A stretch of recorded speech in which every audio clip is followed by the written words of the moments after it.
Good morning, good afternoon, good evening. Welcome to the October edition of SMAdvancedForum. How are we all? I hope you've had a really good month. You're listening to our regular monthly podcast or YouTube live or whatever you want to call these things. Are they vodcasts? Let's put that to debate with the crew that are in the chat room a little bit later. But as usual, we're back with a couple of great guests and my three lovely co-hosts, because I'm one of them, so I can't count either. But as always, I'm Don Robinson, one of the hosts here, also contributing editor for Streaming Media Magazine and director and co-founder of software company Ideas. I should be joined, if the microphones work, by Eric Schumacher Rasmussen. I'm going to just randomly change the order we're going to introduce people with, but I should be joined by Eric. Eric, are you out there? I'm out here. I'm in here. I'm somewhere. How you doing? Doing great. Great to be here. As always, looking forward to a good discussion here, sort of catching up after, like most of us, being at IBC earlier or about a month ago. And then I was also at the Nordic TV Summit in Copenhagen last week, which was terrific. And right now I'm working hard on preparing for Streaming Media West. And I have to announce semi-quietly, because it's semi-public, we have a kickoff session that we just confirmed this week from Roger Pantos from Apple, who, if you're a video engineer at all, you know how big of a deal that is. Cool. Yeah, he's one of the architects of the HLS spec, and he's going to be giving a kickoff session. We can't call it a keynote because, of course, Apple reserves the term keynote for their own talks in Cupertino and San Francisco. But yeah, I'm really excited, and hopefully we'll be getting the word out wider soon. Oh, that is freaking awesome. That's fantastic. I'm really chuffed. And so with that, let me pass the mic over to Mark East. Again, keeping the order mixed up here. Mark, how are you doing? What are you up to? I'm doing well. I'm coming to you live and direct from sunny Hollywood, California today. Working on a studio build out for a video-enabled app that's launching next week. So it's starting to get relatively exciting out here. Cool, excellent. Tim, are you out there? We better hand the mic to you now, because that's who we were supposed to have. I'm here. No worries. Always don't mind sort of bringing up the end, because then I can introduce our guests. So Tim Siglin, contributing editor at Streaming Media Magazine and the founding executive director of the not-for-profit Help Me Stream. Eric, you said a month ago, and I have to think about it, it really was actually about a month we were at IBC. Of course, it took me 70 hours to get there, what with the hurricane and some of the other things. But yeah, so for me, the last couple of weeks have been working on some video compression that we're going to be showing at the NAB show in New York in about a week and a half's time. Let's go first to our guests here. So we're going to do ladies first. Erica, if you'll introduce yourself, tell us a little bit about your company, and then I'll throw it over to Jan. Hi, so I'm Erica, and I am heading marketing and partnerships at StreamRoot. So we are a company that does WebRTC-based peer-to-peer delivery for live and video on demand. We also do some other client-side or device-side CDN optimization. Coming to you from Paris today, or where it's actually not raining for a change. So, yep, that's a bit about StreamRoot and about me. Awesome. And Jan, are you in Galax today? I'm in sunny Galax today. Yeah. Probably nice weather. Yeah, we got nice weather here too, a couple hours from you in Tennessee. So tell us a little bit about you. I mean, you've been in the industry a long time, probably as long as any of us. Yeah, well, I've written for Streaming Media since Eric got involved back, and I saw him on his LinkedIn. It's over 16 years, so it's probably about the same for me. Most recently, I've been spending some time benchmarking AV1, which takes a very long time, and also did an article for Eric, I guess just this week, that looked at the Codecs story in pictures. That was kind of fun, and then a lot of consulting projects, benchmarking some new compression technologies coming out. So that's where I've spent my time. And you've got a Streaming Learning Center as well. So tell us a little bit about that. Streaming Learning Center is the website that I use for just publishing kind of ad hoc stuff. Eric takes a lot of the stuff that I write, and there's a few other outlets, but every once in a while you just want to write something and publish it yourself. I also have courses and books, and that's a vehicle to help me sell those. Got it. Awesome. So, Dom, I'm going to toss it to you for sort of an IBC recap. Obviously, we're going to open that to all of us who were there. But what were the things that you saw at the show that were interesting, Dom? It's obviously fairly low latency heavy. That was, I don't think anyone was particularly surprised at that. I think it's interesting. We'll probably pick up on this a little bit later in the session, but it was interesting that the low latency solutions, which were, quotes, production ready, in my mind were WebRTC based, but in the time since IBC, it seems that a bunch of people have launched low latency solutions which are CMAF based. So that was kind of interesting. Other than that, I thought it was quite a consolidatory year. I thought people were rather than introducing lots of fancy bells and whistles this year, I thought people were largely introducing production-ready versions of stuff that I'd seen earlier in the year or the year before. I don't know whether you guys felt the same. I put that back to all of you. That was my impression. That tends to be typical. It's either prototyped at NAB and shown at IBC as a release, or vice versa. I don't know, Eric, what did you see at the show? Yeah, I would have the same feeling about IBC that Dom mentioned, that there was a shortage of new shiny object, which in my mind is a good thing, because that means people are focusing on making the existing shiny objects work.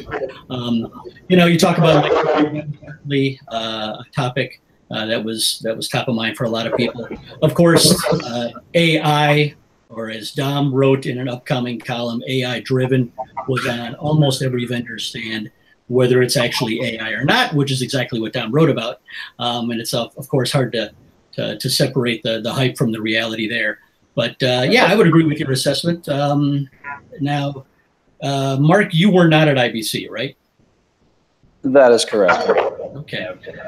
Well, Erica, what were your takeaways from IBC this year? Yeah, I mean, I definitely agree, and I think you really hit the nail on the head in your article when you said, like, companies seem to be focusing on really building long-term and sustainable products and less about keeping up with the latest buzzwords. And I mean, that's kind of IBC in general. I feel like it's a more kind of refreshing show than NAB. It's a little bit more civilized, and no, but definitely agree.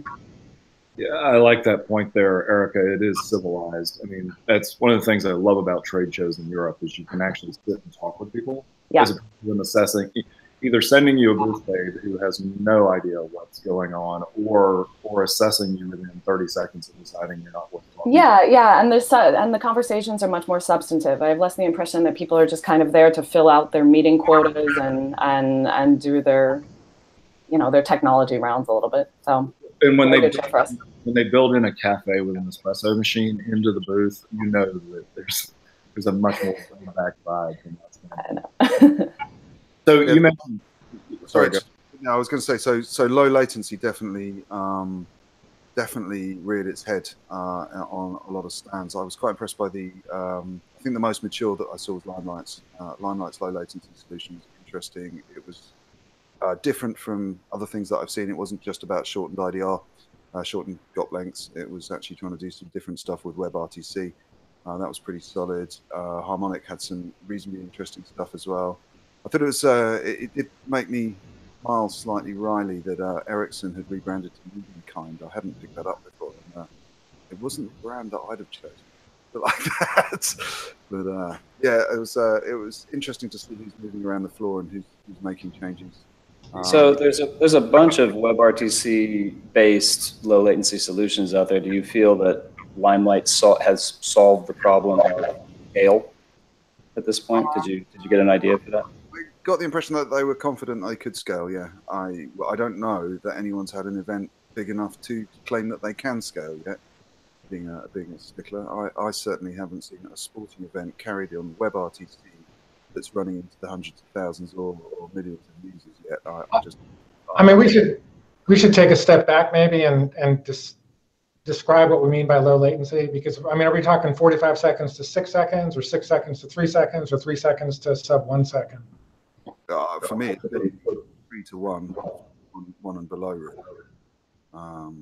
I certainly don't think 20 seconds is low latency. I could run to the stadium, take a photo, and run back to the desk wherever it is in the world in that time. So that's definitely not low latency. how many events really need sub 3 second latency, glass to glass? I mean, that seems like more of a solution in search of a problem for a lot of different live events.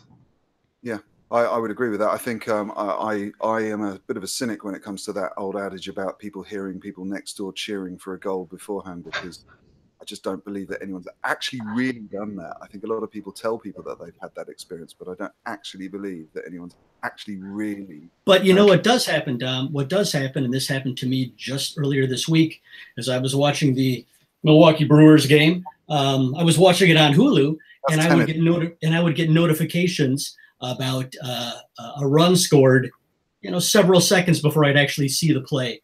I'd get a notification from the MLB at Bat app. So maybe hearing your neighbors cheer isn't an actual problem, but being pragmatic, though, even TV broadcast a traditional TV broadcast is not going to beat Twitter. It's just such a tiny amount of data. There's no compression involved. That's true. That's true. Strip of data. So I think it's quite a relative thing. What I did see, though, is that another way to approach the latency issue is something that Net Insight has been doing for a while, and Cisco introduced the solution at IBC, where instead of trying to match broadcast latency, what you're trying to do is sync the latency between various delivery methods so that at least broadcast and OTT aren't out of sync. So that's a different way to approach it. I'm not sure what the technology is behind that. Jan, I'm going to put the question back to you. What do you think low latency is? I'm trying to remember back to a slide I saw that Wowza put up last year at DMUX, and I think broadcast latency is in the 20 to 30 second range, right, from the live event itself. So, yeah, and that was actually from my white paper for them on sort of the continuum of latencies. And yes, 30 seconds. They describe low latency as anything below 5 seconds, because they say essentially that's how long it takes to deliver it on cable. So for them, but then what you get into is very low latency and ultra low latency, and sub 1 second, as you say, sort of is the grail to go to, but whether it's the practical grail is a question. Yeah, I mean, I don't watch a lot of stuff. I mean, frankly, I DVR most sporting events and just ignore, I watch Georgia football every week, and I'll DVR the game because I don't want to spend 4 hours watching 60 minutes of action. So, I don't really even care.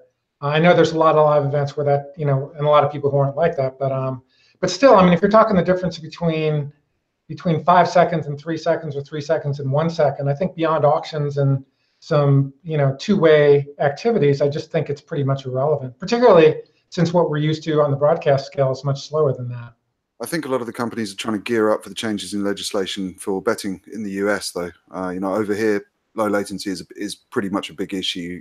When one of our key clients perform, they produce tens of thousands, if not hundreds of thousands, of live sporting events a year, and they're all geared towards betting websites. And yeah, small audience. It's not a scale thing. Going back to Mark's question, it's all relatively small audience stuff. But yeah, for them, the faster the stream, the later they can close the tote gate. So low latency is definitely a business challenge, and I think it's important. So speaking of that, Dom, let's one of the articles that we've got on Flipboard is about CMAF, and either Erica or Jan, can you guys describe what CMAF is, and then we'll sort of come back around and talk about the article itself. Erica, why don't you take this one? No, I'll give that to you. You're the expert on that. CMAF is a file format. Fragmented MP4. It's a spec that Apple and Microsoft put together. Basically unified the file store that could be used both for HLS and for Dash. There was an article out that did a nice summary of the impact that CMAF is going to have on live streaming, because you don't have to wait until a chunk gets encoded. You can send out smaller than chunk size segments. As the article points out, you still have the whole player side and the whole scale side. There's CMAF support, I think, is, you're leaving out a lot of iOS devices. You're leaving out most Xbox devices. So if you try and switch over to CMAF anytime soon, you're going to really restrict your audience. Great if all you care about is iPhone 10s and Pixel 2s, but if you want a mainstream audience of OTT devices and older players, CMAF isn't going to work for you for at least the next 2 to 3 years. Yeah, and also on kind of DRM content as well, content with DRMs, because it was actually before had basically wanted to have 2 incompatible encryption modes for some time, and that's still not an issue that is well, it's an issue that's being settled, but a lot of the hardware that is not going to be updated. So that's right. So help me out. How does ISO-based media file format fit into CMAF? I mean, they're the same MP4 file, right? It's just a different way of doing byte range addressing. Is that kind of how CMAF plays? I don't know it at that level. I don't think so. I think it's the same file format. Because I know it's supposed to be the common media format, and MP4 has always essentially, even pre-Apple HLS fragmented MP4, you know, Adobe and Microsoft had been in that game, and it was all about byte range addressing. And to your point, Jan, you're right. You can pick your segment size off of that. You're not forced into a constraint of a 2-second or 8-second or 10-second. And that's actually something, Eric, will we be able, I'm trying to think how to ask this. Since Apple doesn't do keynotes and all that kind of thing, I would love to know how Apple sort of came around to fragmented MP4 as opposed to transport stream. Was it the market dynamic of Microsoft doing it? Was it them realizing, hey, they already had MP4 as part of their core solution? If there's a way for us to get some questions seated in there, I think that would be my #1 question. Well, as you probably know, I mean, Apple is they're going to control their message very tightly. I'm still still thrilled that they're going to be there, but I don't know how much Q&A we're going to have. And he actually is the one who's obviously right. a lot of that stuff. So, all right. So, Dom, what's your take on CMAF? Or Mark, your take from a live production standpoint, even? Well, I think, you know, widespread adoption of CMAF is quite a ways off. So like I say, every time when we have these wonkier conversations, when it hits my realm, you know, that means that the adoption has gone, you know, has become relatively prevalent. So right now, we're not thinking too much about CMAF. WebRTC, on the other hand, you know, seems to be the prevailing technology for ultra low latency stuff, which you know, to Dan's point, is a problem in need of a solution, certainly. But so were, you know, a lot of things. I didn't get the potential of Twitter for the first year or 2 years that it was in existence. I would say the same thing here for latent stuff. Once you get to the point where people are able to truly interact with a live streaming video at scale, I think we'll start to see some interesting applications of that technology. And you know, so I think that's kind of what everyone's striving for, maybe even more so than, you know, solving the people cheering next door problem that Dom referred to. Sorry, Jan, I was just muting your mic there because it was feeding back a little bit. Yeah, no, I think I mean, we internally here at Ideas, we use TS a lot, and there seems to be a bit of a TS or CMAF thing going on. I don't know that they're necessarily completely mutually exclusive, but you know, as Mark says, it's a long way from any massive widespread adoption. I think the buzz in the media at the moment is because Akamai is launching its low latency product on the back of CMAF. I think that's what's really brought it into the fore. So explain that a bit, Dom. What is Akamai doing? So Akamai and the BBC both have adopted CMAF as the base file format for offering their low latency solutions. I cursorily saw the demonstrations on the BBC stand, and I actually chatted to some of the Akamai guys a couple of days ago about it, and it's definitely hot on their agenda. I have a feeling it's suddenly in the topic du jour because probably Akamai, certainly the BBC, have done press releases in the last couple of weeks about their low latency strategies. And they've definitely built those around CMAF. I think it's I'm not quite sure what the right word is, but I think it's wrong to say that low latency needs CMAF. But I think that if you're looking to build out scale chunk HTTP based delivery, and you've got a chunked HTTP based at scale CDN and CMAF can fit into that and offer you low latency, then cool. It's a nice way to shorten your GOP length. I'm not sure that there's much more than shortening GOP length going on here, though. Maybe I'm wrong. Maybe they should just go back to RTMP like we had 10 years ago, and then we'd all have a low latency solution. But hey. Hear, hear. Yeah, just for completeness, we should also, I mean, there's 3 solutions to low latency. One's CMAF, one is WebRTC, the other one is WowZ's WowZ format, which is their proprietary, but they say a scale low latency solution. So I think those are the 3 big technologies available to really go after low latency today. Yeah, we've got a couple coming on the chat room here, actually. Hold on, I'm going to read them out. It seems to be a lot of lack of discussion on the less robust playback that sub 2-second latency might bring. And that's from Loic Dupont. And Matthias Giel has said the use of UDP with technologies like multicast ABR is a good way to address that. I'm not sure if I caught how recently that came in, but certainly multicast is one of my big passions, but multicast, of course, over the wide area networks is a challenging thing. So, well, the beauty of that is you've got solutions that can pierce the firewall and then essentially do a peer-to-peer delivery inside, which is multicast. So, you know, I think maybe we have some hybrid solutions.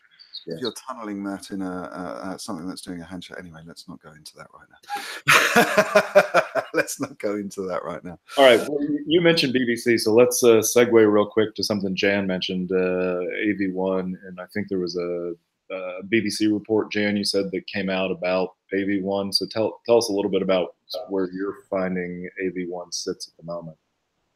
You know, AV1 is the technology from the Alliance for Open Media, and that was the group that was formed, I guess, in 2015 when HEVC Advanced came out and wanted unlimited royalties on HEVC, and it was an industry solution. A lot of heavyweights, you know, Microsoft, Google, Intel, Netflix, Facebook, Apple's in there now, and they formed a codec or developed a codec from a lot of open source solutions. Cisco was part of it. They had Thor. Mozilla's part of it. They had Dala. And VP10 from Google. So they consolidated those efforts, released a codec, I guess, in March, just before NAB. And a lot of people are taking a look at it and saying, where's the beef? And what we're seeing is that, you know, if Facebook says it's 20 to 30% better than VP9, but specific to your question, BBC came out with a report that said AV1 is between 3 and 7% better than HEVC. But the versatile video coding technology, which is the new specification coming from MPEG, is 30% better than both. And ATEM came out with a paper that also came to similar conclusions about AV1 versus HEVC, as did Harmonic. So we're seeing a lot of pushback from the industry against AV1, specifically to BBC. They're both a broadcaster. So they're going to, you know, they have to use what they say is good and bad. And they're also a member of the Alliance for Open Media. So I tend to believe, you know, their results, which are not only objectively based, but also subjectively based. So 3 to 7% at the moment. But, you know, it's such a moving target because, you know, the time for encodes for AV1 at this point are literally thousands of times more in duration than HEVC or VP9. So you know there may be quality trade-offs made to reduce encoding time. So until we understand what the reasonable encoding time is going to be, I don't think we understand quality. So out of curiosity, you mentioned Thor, you mentioned Nala, and a couple of these others. You know, they had those codecs together years ago, and has it been, the length of time has just been the integration of the best of each of those? Because it seemed like we really almost took a step back when there was that, hey, let's throw them all together and figure out what's going to work. Something happened, and I guess it was Streaming Media East 2017. A company was able to encode like 3 minutes of AV1 videos for me to benchmark, and I did that and that's in May. And then I asked the company to do the same for November for Streaming Media West, and they said encoding times had increased so much they couldn't encode 30 seconds of video in like 3 weeks. So something happened between May and November of that year where something just really got complicated. And I think you're right. I mean, they had, you know, VP10 should have been a pretty decent starting point for a next generation codec, but we're not seeing it. I mean, we've never seen, when H.264 came out instead of VP6, the encoding times were similar and the quality was exponentially better. And here we're seeing exponential encoding times, but very little quality enhancement. So I'm starting to really think that something, you know, unless they do a massive turnaround in a pretty short period of time, I think they're, you know, I'm really wondering, you know, when it's going to be real and when it's going to be competitive. Yeah, and I'll posit something as well, which is in Dala, there was some decent perceptual quality or perceptual image optimization that was designed to help get those additional benefits. I know there was a huge struggle when they tried to move that stuff over into AV1, because if you go back to the engineering YouTube clips from conferences, they'll say we've had to pull that stuff out, and this was last year, 2017, so it's probably different this year. But they were running into such difficulty with those sort of fundamental quantizations that they had to step back and possibly go at it a different way. That may be so. It may be the reason that it takes so long to achieve the quality is precisely for the fact that they had to pull some of that stuff out, and they now have non-optimized code. So just to chip in. Oh, you need a camera so you can see me. There we go. Just to chip in there, I think there is an argument that there's just somebody needs to take a measure of the diminishing returns of codec development. You know, there's an enormous team in the AOM group, and in the AOM group, and they're working really hard, and they're definitely, you know, there's some changes, but I wouldn't exactly call what's going on at the moment a step change. And I think the size of teams working on codecs seems to be going up. The investment in the space therefore must be that much higher. But well, I'm wondering if it's really going to bring benefits. You know, the networks are being built out big enough to deal with the 2 meg bit rates. So do we need to go to 0.5 meg? I don't know. And you know, Dom, I know you all are looking at different things. I'm looking at some of the stuff that we're going to be showing at NAB New York with one of my clients. I mean, ultimately, there's innovation in the compression space at this point. And what's interesting to me is it seems like that innovation is coming from really small companies, like almost the size of what On2 was before Google bought them. And I think that's key. That's something I've written about over the years, is that we get those best innovations from small crack teams of people working on it, or even single or 2-person teams, because fundamentally they can move much more rapidly than a large team can. Yeah, and commenting on Dom's point, you know, in Europe and in the United States, I think bandwidths are increasing, but you're still seeing a lot of regions with a lot of people that have very low bandwidth. So you look at Netflix's work on the ultra low bandwidth for their India distribution. You know, they're looking at 150 to 200 kilobits per second for 720p. So it's easy to say in the US, yeah, we may not see that much benefit, but around the world, low bandwidth is always going to be an issue, or at least for the next 5 to 10 years. Eric, I'm going to throw a topic towards you, since Tim's talking with his mic on mute. Eric, you picked up on the story about Facebook Live. Do you want to tell us a little bit about Amazon's free streaming? Sorry, do you want to tell us a little bit about that story, and let's segue into that one. Well, any day now, apparently Amazon is going to introduce a free ad-supported streaming service, much like Roku has done. For anyone who has a Roku box. This is for anyone who's got an Amazon Fire TV device. But of course, we don't know what that content's going to be yet. You know, some of the reports, in fact, the one that from Fortune that's in the Flipboard, you know, says that, well, Hulu has an ad-supported free tier as well, which is true, but Hulu's a whole different animal. And I'm very curious as to see what sort of content Amazon's going to be able to get for this service, because the Roku service is, you know, it's very old movies, reruns like Lost in Space. So basically the kind of stuff that if you've got a digital antenna, you can already watch on your TV now for free. You don't need a Roku to watch Lost in Space on on your television. There's all sorts of nostalgia TV channels out there. But the article also points out that Amazon is now the 3rd largest online ad platform behind Google and Facebook. So of course, that would suggest that they may be able to, and as we know, Amazon seems to have pockets that are infinitely deep. They may be able to put together a service that's got some legs to it and actually will appeal to people.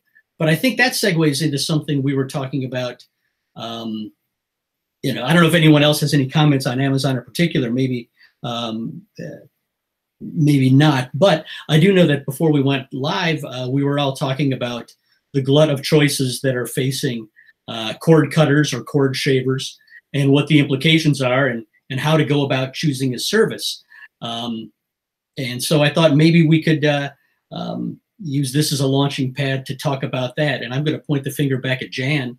But then I also want to get Erica's input as someone who is based not in the US, but in Europe, as to, you know, what are you seeing out there when it comes to the services? How are you going to make your choice? And why are you finally cutting the cord? You know, we're finally cutting the cord because my two teenage daughters moved out. So they were actually watching. So you had teenagers who were still watching TV. Actually, it's pretty funny because we actually moved the TV from the set-top box into a room so my daughter could have a movie night with some of her friends. So all she had in there was internet, and we haven't moved the TV back, and that's been like 6 weeks. And that's kind of the impetus, is we haven't missed having our broadcast TV service. My choice is really going to come down to, and you know, and I probably can get this another way, but the only thing I really need to see live is sports, or at least DVR live sports.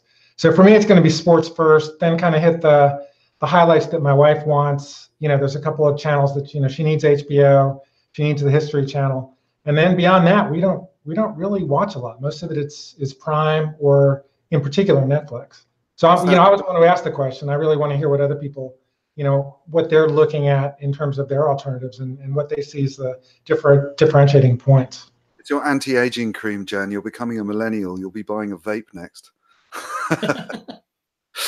Oh, I don't know. Virginia and Tennessee, we got a lot of those, Dom. You know, he could probably just get one thrown in for free when he opens up a checking account. Excellent.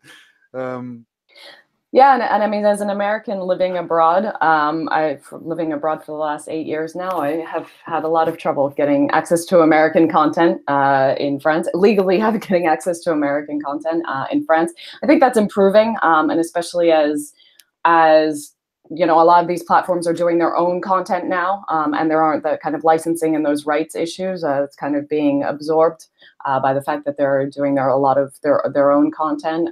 Today, kind of a Netflix in France is pretty similar to a Netflix in the US, and in terms of what's available.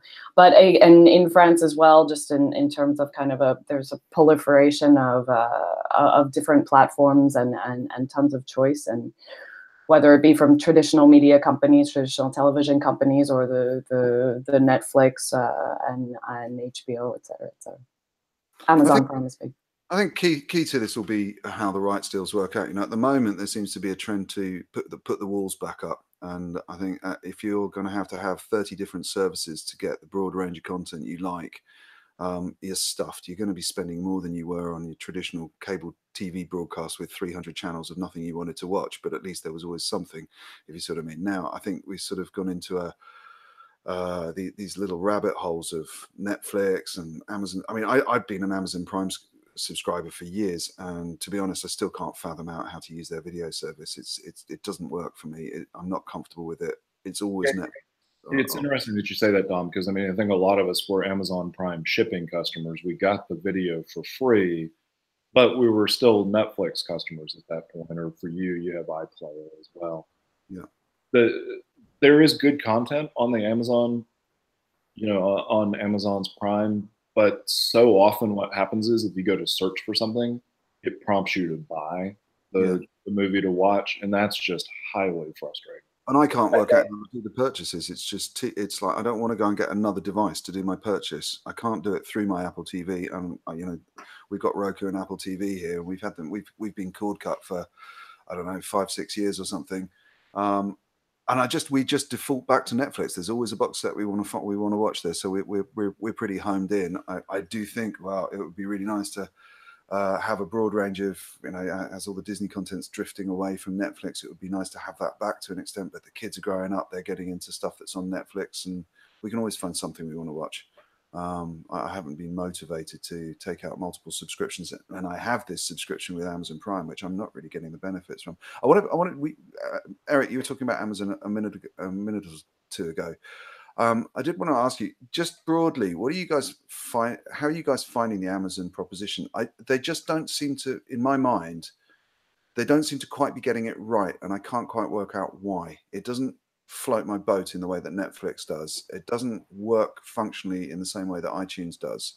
I think actually, I feel the opposite. That what Amazon has done, and Tim, you say this is a point of frustration, but what Amazon has done, it has sort of found a middle ground between iTunes, where you have to purchase everything, right, and Netflix, where once you open Netflix, anything in the Netflix service is going to be available to you.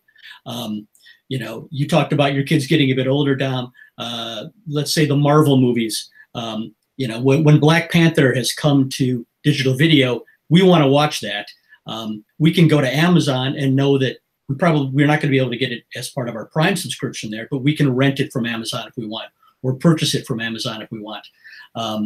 So in some ways, if you're looking to watch something specific and you don't care whether it's available as part of your subscription or if you're going to pay $3.99 for it, Amazon's a perfect way to make sure that you get what you want, whether you're paying for it or whether it's part of your subscription. So I think they've actually done it well, and I haven't run into the usability problems that you're mentioning, Dom. But that's, I guess, only because we typically watch through our Samsung connected TV, so we don't run into the problem of being on the Apple TV, finding the movie we want, but having to go onto our computer and purchase it and then have it become available to watch on the screen. Yeah, I watch Prime primarily on a Samsung handheld and our Samsung Smart TV, and the experience I find pretty good. And I think more and more we're watching original content as opposed to older content. And you really, if that's what you're looking at, I think you really need both Netflix and Prime, because there's an awful lot of original content that's really good in both. Yeah, I've been working through the Jack Ryan series. Sorry, Mark, go ahead. No, I was just going to say, and I think when it comes to Amazon, it's a matter of UX and not content. The content's there. There's actually a story in the Flipboard about how Amazon is beating everybody from the content perspective. But I think it's the age-old Amazon story. Their UX is abysmal, and I think an easy fix would be to have a very simple way to put it in free mode, to put it in Netflix mode, where you hand the remote to your kid. And your kid doesn't go, I want to watch this. I have to buy it. Oh, okay, I want to watch this. No, I have to buy it. And that's where the frustration comes in. Is, it's a media platform married to a retailer, and the goals are somewhat conflicting there. Do you know what I mean? I'm just going to chip in with a quick comment there. On Eric's Marvel point. My kids aren't aware of Marvel, because they haven't seen any promotion. So there's a sort of confirmation bias by the fact that they tune in, open Netflix, and they're in the Netflix ecosystem. So they're not aware of Marvel. They don't watch YouTube? Because if they're watching YouTube, they're finding out about Marvel somewhere. Yeah, they do. But again, the confirmation bias on YouTube means they just seem to watch endless, mindless unboxing videos still. Stuff like that, I have no idea when or baby shark dancing videos. They're still going to be watching that when they're 25. Anyway, we've had a question in on the chat room. Mark, I can guess who Mark DJ is, but Mark's postulated, will content licensing then become a more global thing by the big boys instead of being fragmented all over the globe? And is that a threat for the local players for good content? I think that's a great question. Oh God, I hope it will become a global thing. I mean, I've written for several years on this. Erica, you live abroad, as an American. Just the sheer frustration of being in the middle of a series, traveling abroad, and being told that I can't watch it. First being told that it was a content licensing issue with the studios, then finding out that original content couldn't be watched because it was licensed into those countries as traditional broadcast episodics. Yeah, I hope to God that thing gets solved, because that's been so frustrating to me. Yeah, I think it's going to take a while, because it's also there is a component that's regulatory as well. I know in France there is some legislation that requires services to have a certain amount of French content in order to be able to kind of keep that history and the French culture, basically. So there is a component as well that's not really up to the licensors or the licensees, but is also a regulatory thing. And is there not also a recent EU ruling or EC ruling that a certain percentage of the content has to be produced in the EU, whether it's in France or Germany or what have you? I didn't hear about that, but that wouldn't surprise me. That wouldn't surprise me. I know there are a lot of restrictions on the content that comes into to the EU. All right. So let's talk about, for those of us who can't get content, piracy had been a real big thing a couple years ago. And now we sort of dipped in BitTorrent traffic, and now suddenly there are reports that BitTorrent traffic is up. Dom, you had an interesting premise. That particular article was essentially saying they thought there were more people pirating. And of course, we've seen studies that if you can't get content within 72 hours, you're going to go look for it in places that, you don't have to pay for it, not because you don't want to pay, but because it's not available. But Dom, you had an interesting take. Tell us a little bit about that take on why you think the traffic might also. The premise of the story, let me just bring that up for you. The premise of the story was that BitTorrent traffic is up for the first time in 3 or 4 years, where it's been slightly dropping. And so I saw that story and actually had a good debate with one of our former SMAF guests, Christopher Levy. He's obviously Mr. DRM, and he always fights the corner very well for DRM technologies and so on.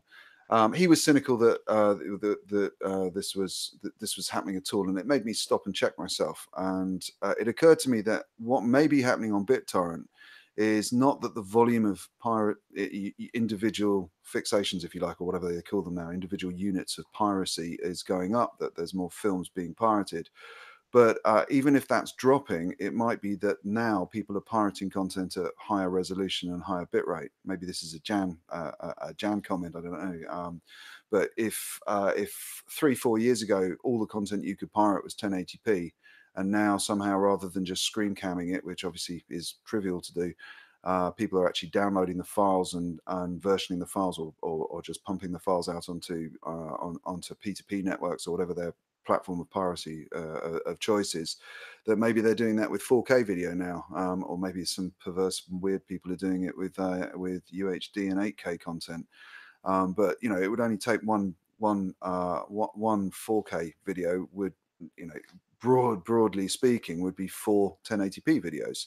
So that would push the traffic up, even if the volume of piracy has dropped. So I don't know. I put that to you guys. Do you think that we don't have the raw data here in the studio to dig into that? But does that ring true with anyone? Does anyone have any thoughts about that?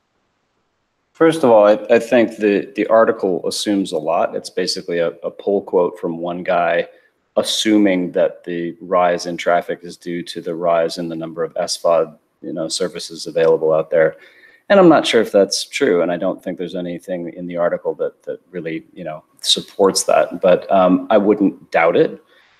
We've talked before about all the rise of all these I'll call them niche SVOD services like CBS All Access, HBO's service, Showtime service, that don't really offer anything more than their own original content, right? So if I'm, if I'm a Hulu subscriber or a Netflix subscriber, I get all this other content besides their original content.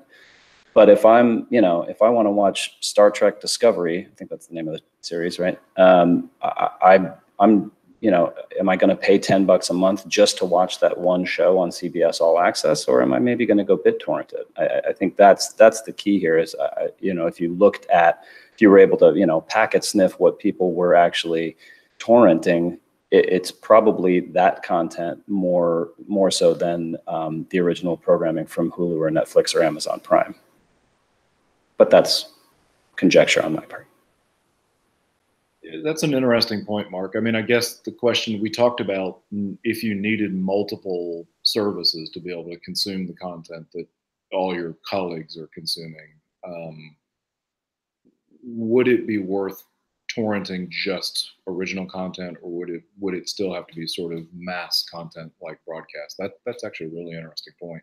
You wouldn't have to packet sniff as much as just go look at the tours and figure out what the top tour lists are, because I would suspect that that will name out pretty quickly what the popular shows are that are being downloaded. Let me raise a point that's been a question in my mind. I kind of want y'all's opinions on it. We watched Ozark.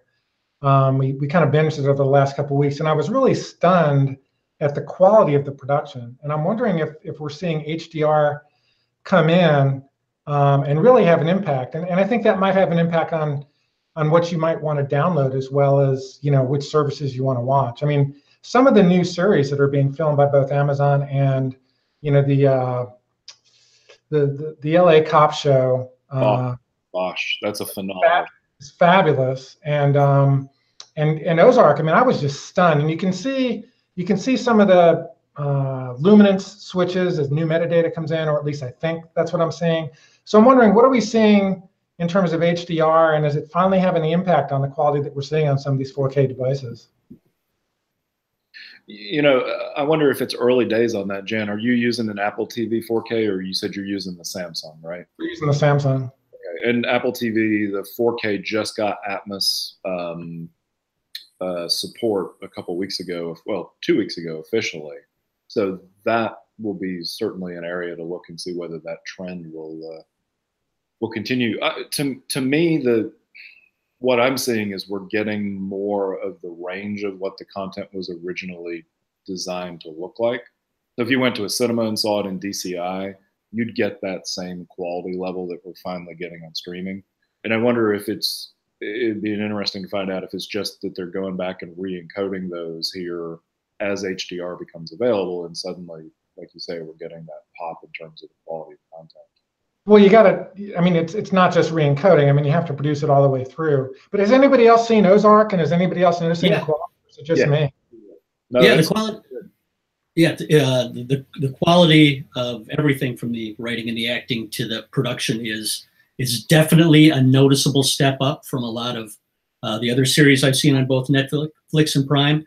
I hadn't really thought about the fact that it might be an HDR issue, but yeah, I've been watching it mostly on my iPhone X, which should be giving me the HDR from Amazon Prime, or I'm sorry, from Netflix.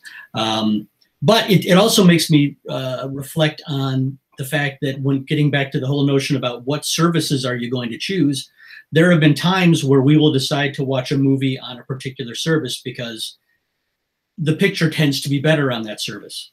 And frankly, that's often been Amazon Prime and Netflix as opposed to renting a movie from iTunes, at least when we're talking about a TVOD experience. Have any of you had that same experience where you'll choose a particular service for the same content just because the experience is better, whether that's the quality of the picture, whether it's the UI? I know, Mark, you were talking about the fact that it sounds like you avoid Amazon because of UI issues. I don't know if anyone else has had that experience. Not necessarily that I avoid Amazon, but I'm also a Netflix subscriber. And, to your point, like if the same content is on both platforms, I'm always going to go to Netflix. However, if I want to rent a movie, again, to your point, it's all about the Apple TV for me, just because that's a very, elegant, reliable user experience. So, yeah, I think it's all about UX at the end of the day. I find it interesting how the Apple TV gets slated quite a lot by certain strands of the media. It's I love my Apple TV. I've got just a second generation one, a very old one, but it's just totally reliable. It works. It does what I expect it to do. Whereas my Roku, I have to pull it out the back and repower it twice a week, and the remote control doesn't sync with it. It's a great idea, and it's really frustrating for me that being on an old Apple TV, I haven't got my Channel 4 and BBC content on there. It's essentially just YouTube and Netflix, but it works, and it works really well and reliably. It's the only thing on the Apple TV that I've run into that's been a problem, and it's a deal breaker for me. And so I don't know if it's changed or not because I stopped using it for this, but we would consistently rent movies or purchase movies on iTunes and be told that your video will be available to watch in 17 hours and 48 minutes. So No, I'm not going to wait till tomorrow to watch the movie I just purchased and wanted to watch tonight. Press stop and start again, and it comes through as a stream. Well, and Eric, I think to your point, what's interesting on that, even beyond just that movie, is if you think about when you buy a series on Apple TV, Homeland, I remember a friend had bought that a couple years ago, and she wanted to watch multiple back to back. Not only did she have to wait for the first one to come down, but when the first one came down, she couldn't go on to the second one because it was still trying to pull that second, third, fourth, fifth. Yeah. You know, to me, with Apple having Apple Music and iTunes where you can purchase music or you can stream it, you would think, and the beauty that they have with Apple Music now, and I only use the content that I own that's sitting in my Apple iCloud account, I can stream it or I can download it. So I can immediately start it at nominal quality on a stream and then hit the button to say download it in the background. That is a user experience issue through and through. I'm with Mark on UX on Amazon makes it so frustrating sometimes that I'll switch back over to a Netflix account too. So. Yeah, I don't know. I'm not understanding if your experience is because you're watching it through Apple TV, because I'm not having any UI differential negative experience Prime versus Netflix on my Samsung tablet or on my Samsung TV. I mean, for those, you've got apps, right, Jan? And those are apps that are maintained. And one of the things, for instance, I had a Google TV. I'll admit it. It was the Sony one, which was really good because it had a Blu-ray player built in. Amazon just decided arbitrarily to knock off a whole bunch of devices, not support them, and suddenly I'm forced into a mode where I have to go to the browser to try to watch the Prime content. Yeah. Yeah, I mean, it's probably important to differentiate that because I'm not, you know, I love Netflix. We watch it most of the time, but I don't have a lot of bad experiences on Prime, you know, from a UI perspective. Are you frustrated though if you try to go search for something and 2/3 of what comes up you have to purchase as opposed to just watching as part of? You know, we really don't do a lot of feature-length movies, and I recall what you're talking about from 2-3 years ago when the kids were home and we were trying to watch something, but. Really, you know, for us, we have like a half hour here, an hour there. So we typically just watch what's available. You know, find a show to binge, stick with that for X period of time, and then move on to the next one. We don't do a lot of movies through our services. Okay, guys, I'm going to check in and jump across because we've got about 8 minutes left, and I just wanted to throw a thought at you. There's two stories that. We flipped in the SMAF Flipboard this month that I think at first looked quite disassociated, but actually quite a lot of what we've spoken about today seems to, in my mind, feed into that. So the first one was that Barb made an announcement that they're going to try and start producing some streaming analytics. And that made me fall off my chair laughing, to be honest, because you all know I'm a big cynic when it comes to the panel-based audience measurement companies. I think it's interesting that story's that is in my mind and jumps out a little bit when we see Pandora partnering with SoundCloud. Now Pandora's just bought AdsWiz. I don't know how. I know Eric follows the audio space reasonably closely, but I don't know how closely you guys follow the audio space otherwise. But basically, Pandora bought AdsWiz. AdsWiz is a digital ad insertion organization that inserts audio ads essentially as pre-roll and sometimes interstitial for internet radio and streaming services. So Pandora bought those guys, obviously to beef up their ad proposition and their freemium service delivery. And I thought it was very interesting that they've now partnered with SoundCloud to essentially offer the AdsWiz capability across to SoundCloud. Now, for me, I always like the audio space because in many ways, the trends in the audio space are typically 6 to 10 years ahead of what's going on in the video space because the bandwidths are lower. It's therefore that much more agile in the networks and so on. With this trend we've been talking about today about walls going back up, content's becoming more isolated with different propositions. Obviously, Sky and Comcast has just happened over here. There's big AT&T has just announced its what's it called, Warner Media or something. There's obviously a lot of moves to say, this is my content, I'm going to put up a wall around it, you need to subscribe or pay me to get to my content, and I want to own you as a customer. I don't want to syndicate my content through third parties anymore. Whereas we see conversely, the music industry is starting to do really clever partnerships in the freemium space and in the audio space. I wonder how much these massive mergers, these massive consolidations of the broadcast content into these isolated pools like Netflix, like Sky, Comcast, Disney's obviously trying to do the same, AT&T's doing the same. I wonder how much we're going to see in 3 to 5 years' time. Those guys are just going to end up with very slow growth. They're probably going to grow quite quickly for the first couple of years while they get their immediate saturation, but then they're going to see very slow growth. And they're going to see a constant churn onto their competitors, unable to grow their market.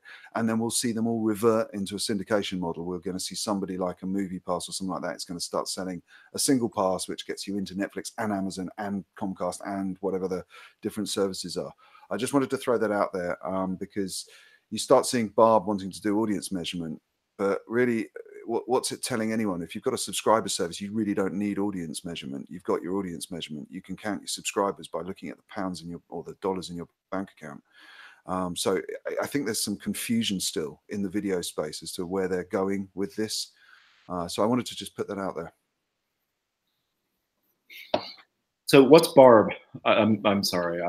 So Barb is the I don't know what the equivalent over in the States is. Nielsen. It's the equivalent of Nielsen in the States.